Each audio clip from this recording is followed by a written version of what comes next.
Okay. Next on the dream interpretation series. Oh, okay. Didn't even get anywhere yet. I was gonna say Virgo. I didn't even get a chance to say Virgo when the card already came out. I woke up and it was like something told me Virgo. And I'm not. I have to look up these cards because I don't even know these ones like that for you guys. This is gonna be interesting. This is a dream interpretation, so the point here is that I figure out what it is that your dreams are trying to tell you, what your subconscious is trying to tell you. So the first one here we have is the butterfly, which I just passed by. Here we go. Butterfly, air element. Here we go. Undergoing great change and transformation. Okay, Virgo. So this is more like a cocoon then. Okay. So the energy of the butterfly is with us during the periods of transition. Since air is the element of heart, this change usually involves relationships, or if you love your job, perhaps your career. Since transition is accompanied by a small amount of discomfort, extra patient and kind during this time, especially if the butterfly is you. You gotta be extra patient and kind. Okay. Yeah. So as of this moment, you're trying to get upgraded. I feel it. I feel it. You're trying to get upgraded right now. You're trying to transform. You're trying to be a new person, trying to be a better person, trying to be a better version of yourself, which is like typically Virgo, always trying to be perfect. So fits right in. I'm here with it. I get it. I get it. We're here. The hyena, humor with sarcasm. The hyena personality is that of a jokester and crowd pleaser. But below the surface, there are unfulfilled dreams to be realized. When the hyena card appears, it's time to reflect on your reliance on sarcasm and humor to express your truth. Are you using jokes to hide old resentments in relationships or to mask things that you feel uncomfortable discussing? What would happen if you took your goals seriously? So stop hiding your pain behind jokes. Again, very Virgo. Hiding everything you do behind a joke, like hee, oh, it's not me. I'm not crazy at all. Then we have the B, earnest, hardworking, and democratic. The B personality is the delight to be around, especially when there's a team project on the horizon. Bees love to work steadily and thoughtfully until the final task is complete. They are sensitive creatures, aware that many sublets at once. Since they're artists at heart, they usually add creative details to their overall vision. For the most part, they have a bustling, joyous personalities. Until they're too tired all from work, then they just gripe and then they sting. And then they start complaining about everybody else and everything that everybody else is ever doing. Again, very Virgo. So your dreams are basically just a reflection of you. You're just probably dreaming about yourself. That's literally what I'm getting so far. You're just dreaming about yourself. I mean, ain't nothing wrong with it. I'm just saying, hey, that's like what's gonna. I mean, I picked. So this is gonna be a quick one because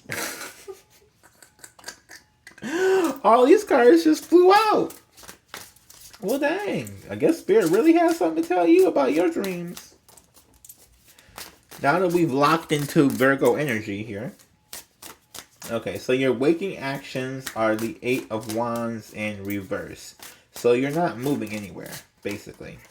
You're in life, you feel like you're at a standstill because you're in a cocoon. You're evolving, right? In your actions, in your dreams, you are loving. You're super, super loving, caring, nurturing. In real life, you're just standing there, right? Not actually giving love to anything. With this Ace of Cups. Because with this Ace of Cups, I'm getting that you are real loving. You're looking for love in your dreams, but you're not doing anything in the world, physical world, but you're looking for love in your dreams and looking for new love in your dreams at that. A new found idea. I'm just getting a new love for yourself in your dreams that you're trying to find. That's what your action is right now, and this cat is going to drive me insane. I wonder when is it too soon to cut kitty nails? Because I was trying to hold off because I think he's too small. But yeah, I just want to know when it's too soon to cut kitty nails. Okay, next, your emotional Seven of Swords in reverse. So you may have emotionally betrayed somebody, or you may feel that way.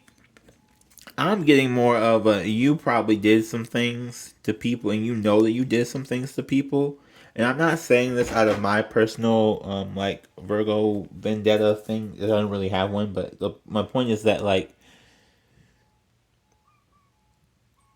you can stab someone in the back emotionally without stabbing in the back physically.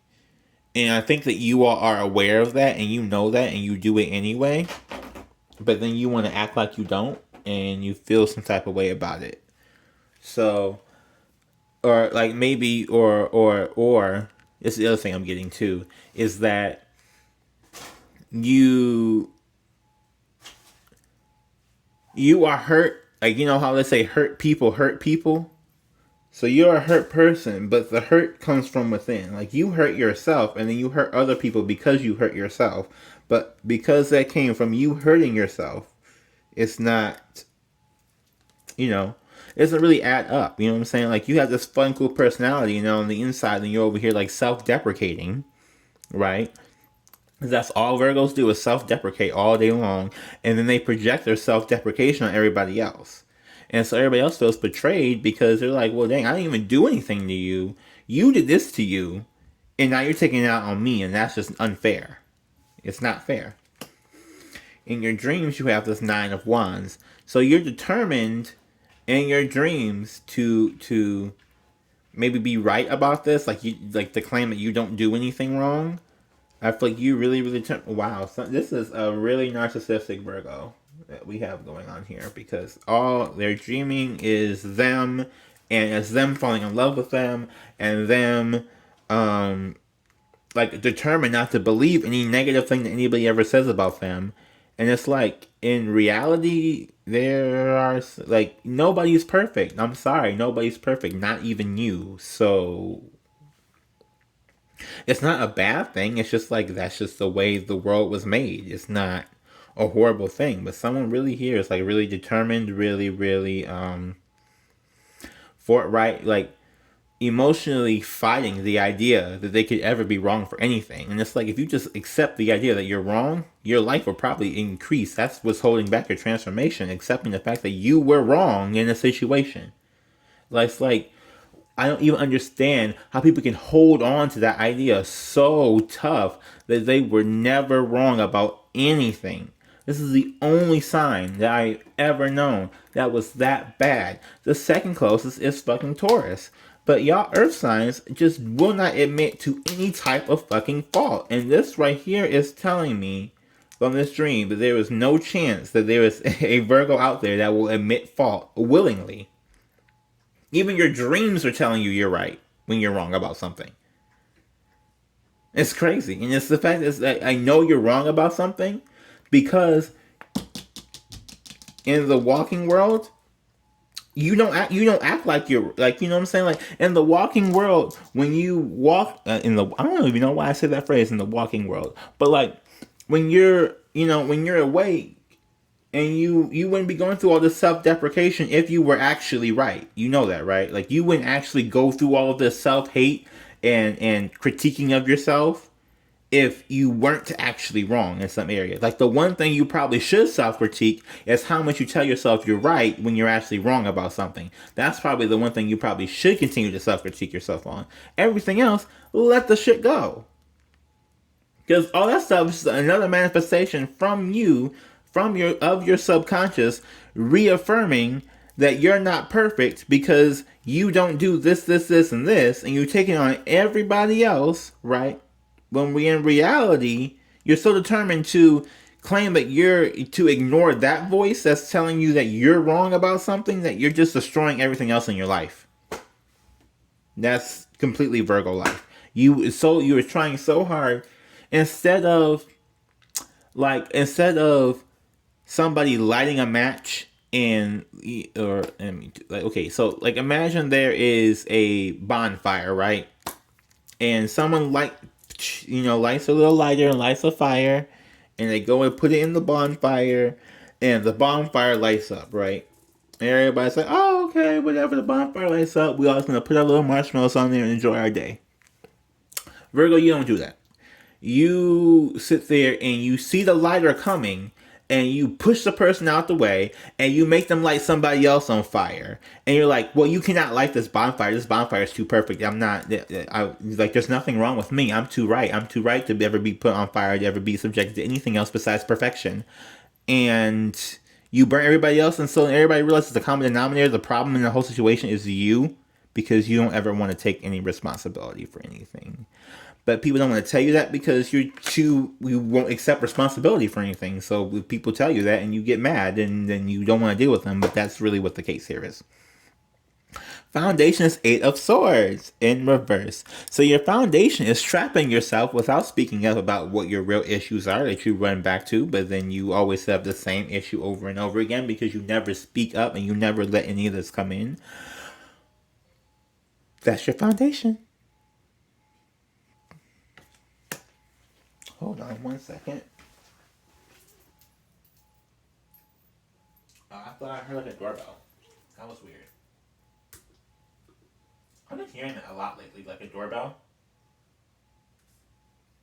Sheila Glenn.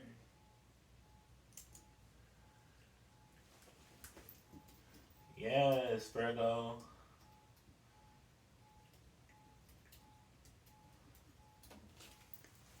Okay. Now, we have what the lesson of the situation is.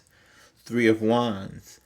Yeah, so that's just the lesson of the situation is just going on and doing what you feel like you need to do. It's just, you, like, if you think of it as a progression, 2 of Wands is looking into the future and trying to figure out what that choice is that's going to bring you into the future. 3 of Wands is actually making that move to that future. And your lesson here is to make that move, is to let this go and just move forward so that you can actually become this butterfly, because right now you're still in the cocoon trying to figure out, well, what do I need to learn next to get out? That's what you need to learn next. You need to learn to accept fault so that you can have less fault. Like, if you accept the fact that you made a mistake here and just say, okay, I won't make this mistake again, and move on with your life, versus saying I never made a mistake at all, then you see how you don't progress if you never make a mistake at all. You only progress if you make a mistake and admit it to yourself. Okay.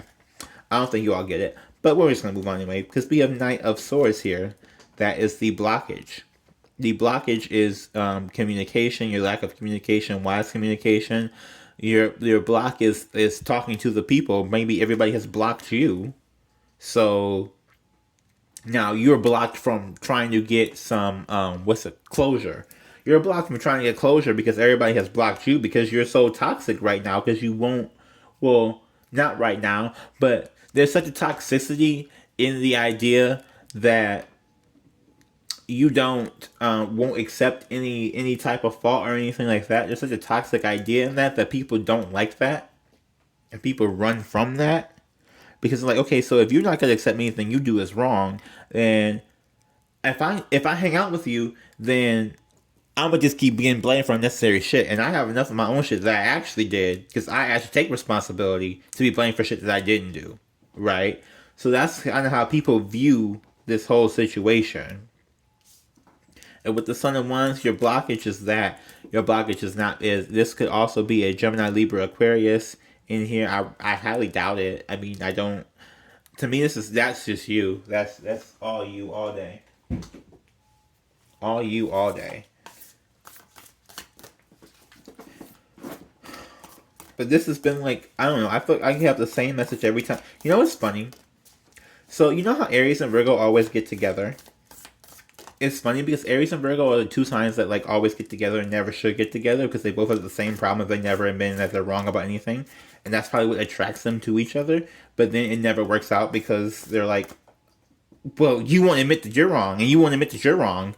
It's like, well, that's what y'all got together for. That's like if you get with the Earth sign, you have to you were gonna have to know they will never admit that they're wrong about anything. That's just it.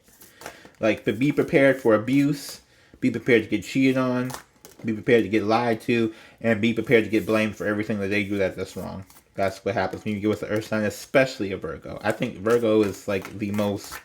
To me, that's you. You guys are the anxiety sign. You guys are the anxiety sign. That is the sign that is incorporation of anxiety. The mystic, the fault line, and the mother. Okay, so the mystic here, I'm getting it's more of you realizing that your power does come from self-love. That your power does come from you loving yourself and taking care of yourself. But what seems to be here is that you don't understand what that means. The mystic is often misunderstood in our culture, depicted as wandering or a lighthearted daydreamer. You're the seeker, the light worker, the dreamer. In order to save the earth from darkness, Shiva swallows the poison of the world it holds in his throat, slowly transmuting the liquid into nectar. This is the work of the mystic.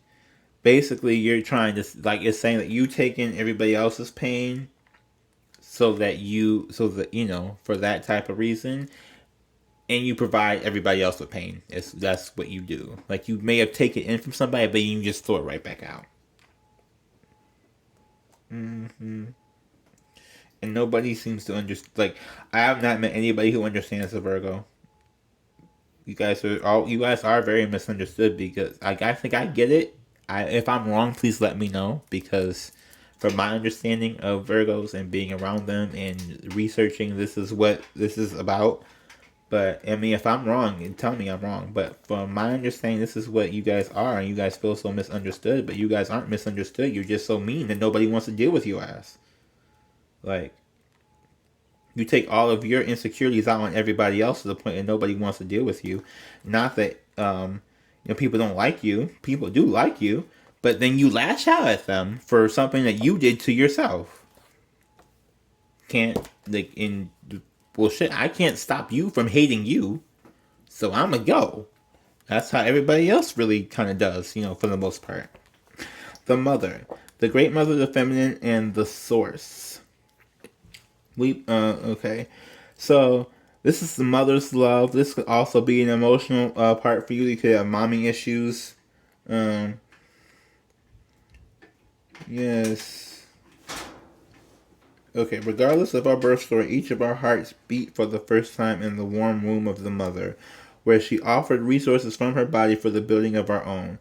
Yet her tale is not so simple, as the mother contains both light and dark aspects of the feminine. With the best of intentions, the mother wraps her loving arms around her creations and begins to grip what is meant to set free. The mother both nurtures and prohibits growth. She gives, yet she clings. She creates, yet she restricts. Amid this complex energy, the mother holds the key to external challenge of love. So that is you all. You give, and then you stop. Like you advance and then you quit. It's a very, that is you all day. You all day. Then we have the fault line here, the fissure, the crack, the weak link. Imagine walking across a frozen lake that begins to crack before your eyes. No matter how optimistic and brave you might be, panic ensues. You become fearful and tense and long for stable ground.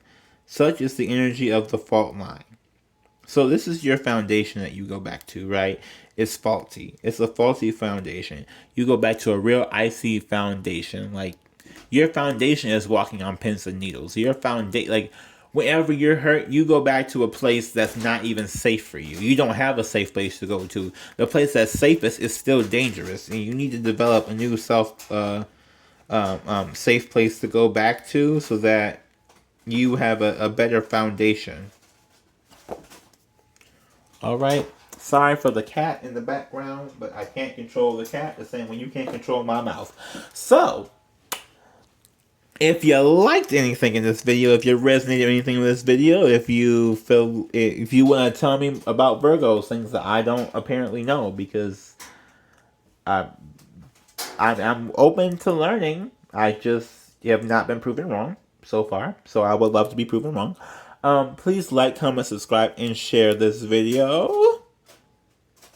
And stop with the denial. Stop being in denial. Just stop it. Just stop it. Just stop it. You fucked up. It's okay. You fuck up less than most people anyway, so just leave the fuck alone. Bye.